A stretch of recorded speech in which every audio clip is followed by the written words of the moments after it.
It was a nice summer breeze in 2011 where Rockstar Games had already mastered the crime game, but this time they wanted to solve it.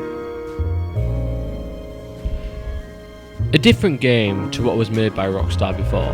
Some people say when you leave your bread and butter, you make a shit sandwich. And it's my job today to find out why.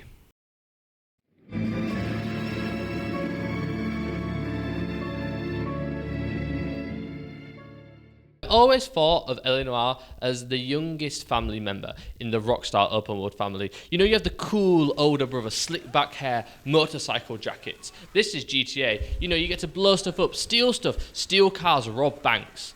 And most importantly, Rockstar makes you cool. Not by showing you cool things, but making you, the player, feel cool.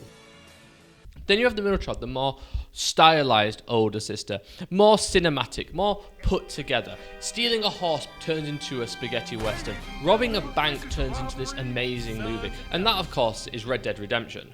And then we have the baby of the family, Noire. And after these two Rockstar games became beloved franchises, I think Rockstar thought to itself, our other two children have done great. You know, clearly it's Noire's problem, not ours, not our parenting. But for me, I feel like Noire did not get the love that the other two children got. And what do I mean by this? The game for me is very two-dimensional. You play as Cole Phelps, a man returning to Los Angeles after being in the military, who has become a police officer, who quickly goes up the rank. And he has enough backstory to make a completely different game, maybe even a prequel. Rockstar, write that down. And for me, he is too much of a stand-up detective, and he's almost too perfect. Cool, but to have a character with these super strong morals for me doesn't work in an open world game where the world is meant to be my oyster. Maybe Cole is a stand-up guy. Maybe I'm not. You know, is this my playthrough of the game or Cole's million? Now, I don't mean let the player shoot everything that moves. I can do that in GTA and Red Dead Redemption. They do it very well. But maybe I get slipped $20 for, you know, pulling someone over with a broken tail light. Maybe I can let a little fish go so I can catch a bigger fish down the line or use them as a contact for information. If you've made this game to roleplay as a 1940s detective, then let me roleplay as this 1940s detective. If you don't want me to have this freedom, don't let me be in an open world game. Make it a linear game. There's nothing wrong with that, and then you can focus more on the story. But the problem is, I don't get the freedom of an open world game. So I think for us to improve it as an open world game, I think we should add like an honor mechanic. You know, you do something good, it goes up. Follow the law, do my job properly, then my honor goes up. But let's say I hit somebody with my car, I hit another car, I fall into capitalism and I sell out, then my honor should go down. And this is nice and easy for the player to see. I know there is a mechanic in the game where you get fined, but if I've hit somebody with my car, why am I getting fined? Have I hit somebody or have I like parked on a double yellow line? But with this honor system, it could have changed how the world interacts with you. And it could give you different dialogue options. If you're really good at honor, a good cop, people are more likely to tell you the truth the first time round. And if you've got a bad honor and you're a bad cop, then you could maybe use different forces to get the information that you want and play dirty. And for me, this would add some like color to the world. Which brings me to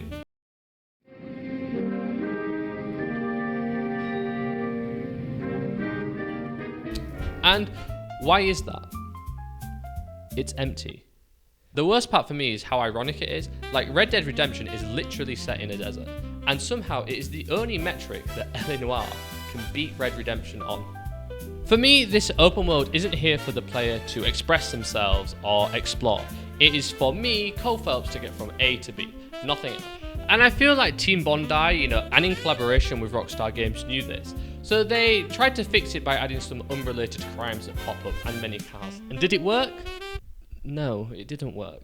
In fact, for me, it does the opposite, because now I've got to explore this like world which I don't find interesting, which is even more tedious than just driving from A to B. And on top of that, the map is a very weird shape. You know, it's like a diagonal, which is fine in theory. It just means you're going to be turning left and right constantly no matter where you go.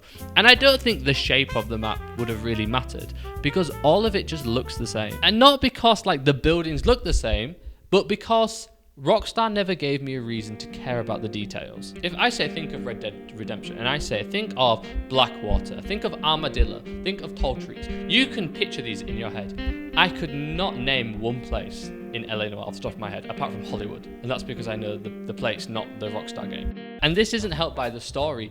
You know, Cole moves up through the different police divisions quite quickly. So you don't really get to learn about like the different uniqueness and quirks of different areas and districts. You know, how could Rockstar and Team Bondi make the open world like more interesting?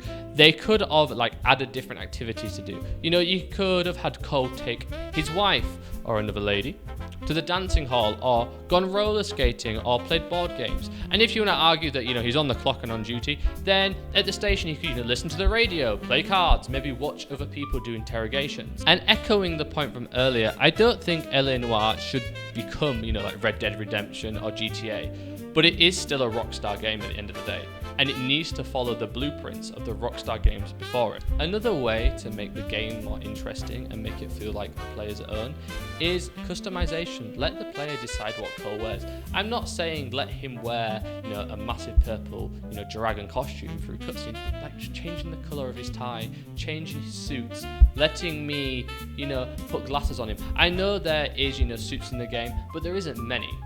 So, you know, my game is going to be similar to somebody else's. But for me, the real problem is that Team Bondi and Rockstar Games made this beautiful world, but didn't give me a reason to live in it or explore it. Speaking of deserving more, this brings me on to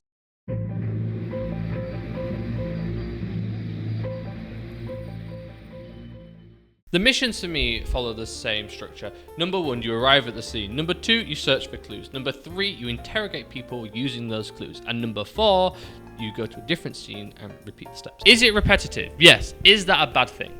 No. I would argue that all games eventually become repetitive. Which brings me to Cole on his patrol, or on the beat, as you Americans say, and he shoots to the scene. Could never be me. I could never be a police officer. If I'm hearing shots, I'm running the other way. And he sees a man lying dead on the floor. So I've done step 1. I've arrived at the scene. Now for step 2. I need to start searching for clues. But the only thing I have to search for really is this sound and my controller vibrating. I don't need anything else to be a detective. Which just leads me to walking around the set piece, just waiting for the sound and the vibration. Takes me away from actually searching for clues. Which makes me reliant on these sounds. And does that help for immersion? No, it does take me out of it quite quickly. I think a better way to have done this is if the Cole or the player was taking too long, I think your partner should like be like, hey Cole, look at this, or Cole, did you think about this? And like as the timer goes on, like your partner just becomes a lot more blunt, and he's like, and your partner's just like, Cole, you seen this gun on the ground? Or Cole, there's a dead body over here, let's have a look at it. Or have it like you have with these bullet casings, where they start to shine in the sun. It doesn't tell me I need to look at them, but it grabs my attention, so it makes me go over and have a look, which I find a lot better than this. I don't find that as fun. And for me, this is just like a lack of freedom, which brings me to talking to the doctor. I'm calling him the doctor because of this scene. But I'm afraid he's dead. And I find this quite funny because I am blocked in. I've got people on this side, people on this side. I can't walk past the car really. So the only place I can really go is inside the shoe shop. Like, have a bit of faith in me game to work it out that I have to go inside the shoe shop. And since I've been forced to finish step 2, that moves on to step 3, the interrogation, with our witness being Miss Galetta. And boy, when I tell you how much this one interrogation used to annoy me as a kid, obviously an 18+ kid, I don't want to break the law, this person used to infuriate me as a child. Mainly because all she says is she heard the gunshots and see her boss fell. But I've seen a man outside who looks like Swiss cheese. Like, I think you know more, Miss Galetta. I really do. After we see this guy outside looking like Swiss cheese, I get the feeling that Miss Galetta does not like this man being her boss. And I have the feeling she's lying. So I click lying. But then I click a piece of evidence which isn't correct. So she shouts at me. So I guess everyone that shouts at me must be correct. There's no way to challenge this or go back on it. That means she just hates me. And you know, I've been not stopping the law from happening there, Miss Galetta, but you know, it's fair dues. I didn't accuse her of lying without backing it, right? The game told me in the top corner to accuse her of lying. Like, game, if you're gonna hold my hand in this like semi-tutorial period, then hold my hand. Don't just throw me into it and then expect me to magically know the answer. So this time, I don't listen to the Rockstar overlords, which never ends well, and I doubt her, because I think she's telling like half the truth, but I think she knows more than she's letting on. But I should have known better to then challenge the, Rockstar overlords on their game. So I get it wrong. Okay, I'll try truth. It is the only acceptable answer, and I'm an expert detective, mixed in with the fact I have, unlimited retries and the process of elimination. And I still get it wrong. Who am I to doubt the Rockstar overlords? And to top this, I click truth, and Cole does not say it how I want him to say it. He adds this sarcastic tone, not the effect I'm going for, Mr. Phelps. So let's try again. Right, I'm gonna click lie because the game told me to. And now it's gonna stop holding my hand for a little bit. But I'm looking at these 4 options, and all these options are, applicable. The shooting could be one, but I know it's not this one because that's the one I clicked first time. It could be the Browning FN.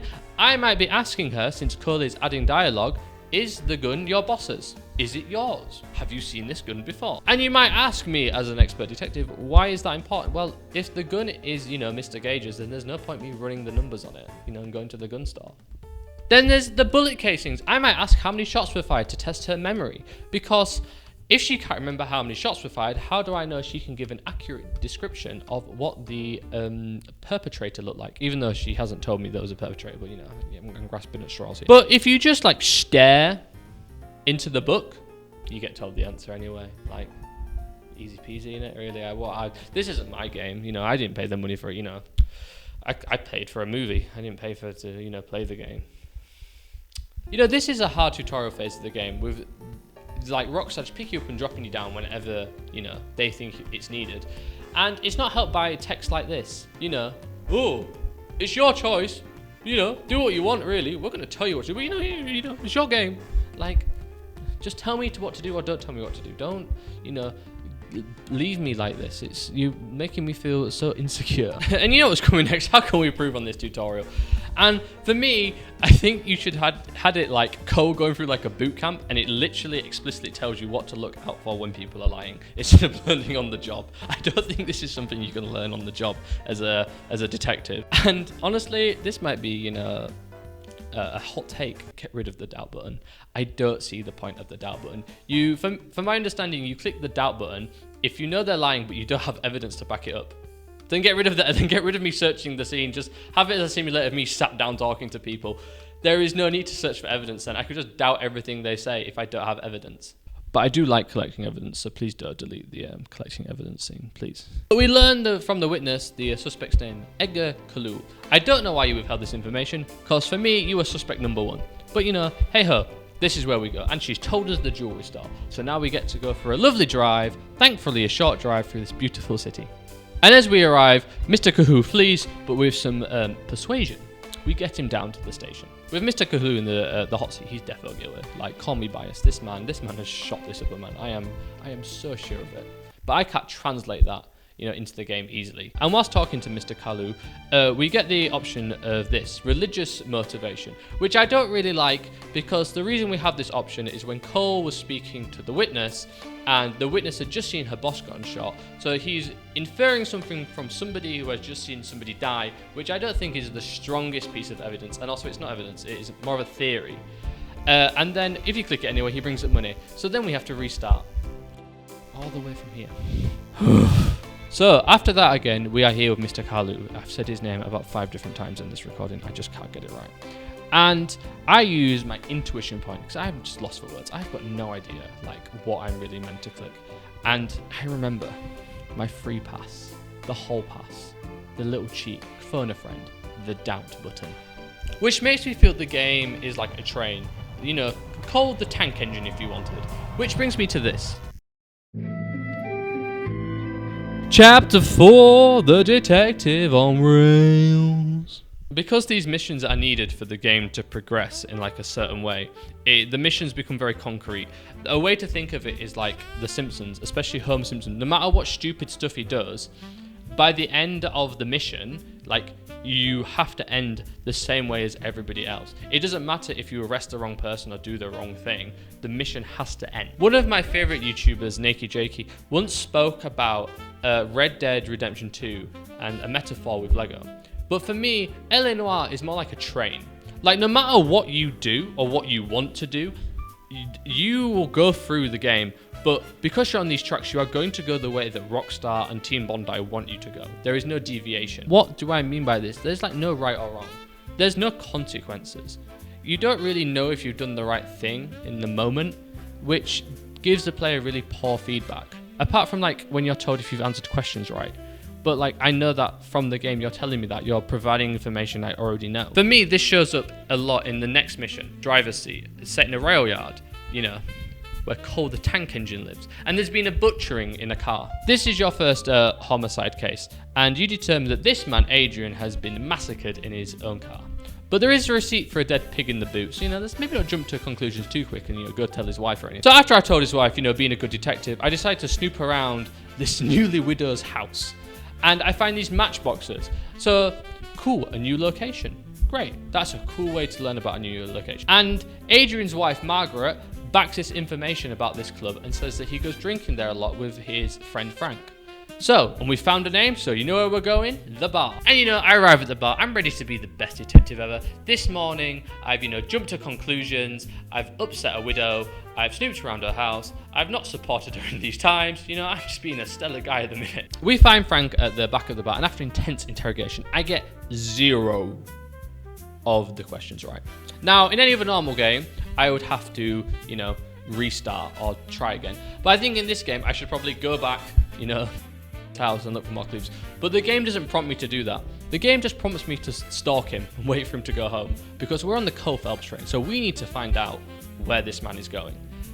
I mean, why couldn't we just, you know, stalk him, you know, from the start, not raise suspicion? But you know, let's just do that. Let's just raise a bit of suspicion. He could have told somebody, you know, like tell Adrian, because Adrian's alive, to go, because, you know, we would have raised suspicion. But ayo, we keep going because we're on the Cole Phelps train. So we stalk the man to his house, and unsurprisingly, we find Adrian.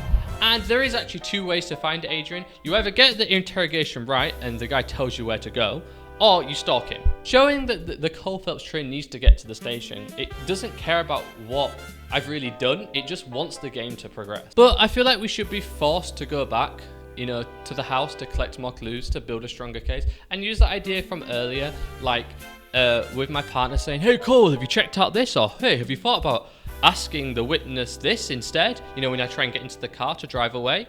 I think that would have been a nice feature to add, and it's a nice bit of prompting. And it doesn't really feel like my game. Like the title suggests, I feel like I'm just watching a movie and I'm playing a little bit. And it really sucks. The game's only progressing when the game wants to progress, not when I feel like I've reached a level to, you know, progress through it. But from moving to, you know, the story tracks and the train tracks, I want to go to running tracks. I want to look at Cole's running. You know, in most games, when you come up to an object, you press X, you press square, to jump over something, to vault over. In this game, you just run. And that does work in some games, like, you know, Assassin's Creed, you just have the free run mode, which is cool because the running is like cool and eccentric and suave. But Cole Phelps' running is running.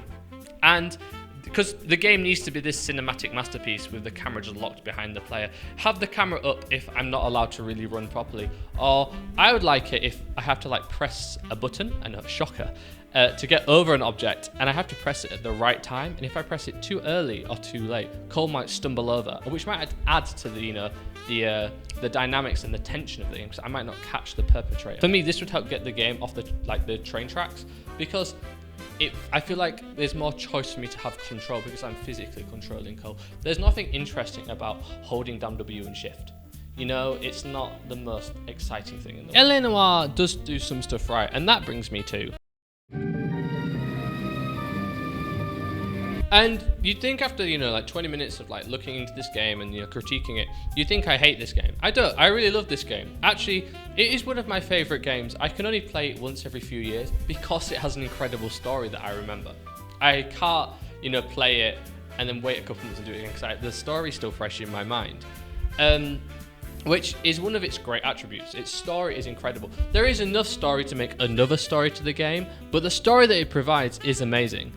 And I think that is supported with the facial camera technology they use, which is great in the interrogation scenes because picking up on the facial cues is so important. Another favourite part of this game for me is when Cole picks up an object that hasn't got anything to do with the crime, and he says a little quip. I like this. It's a good piece of storytelling because it tells me to stop looking at this object. I could play devil's advocate and say maybe my core would look at everything, but no, I like this storytelling, and I wish there was just more of it in the game. I also love like the supporting media of the game. Like the music is really cool, posters and pictures around the city, and how houses are designed, like the internals, is really beautiful, and it does encapsulate like the 1940s very well. Something this game does do very well. But one hill I will die on is this story is not fully utilized to its full meaning, and I will die on this hill.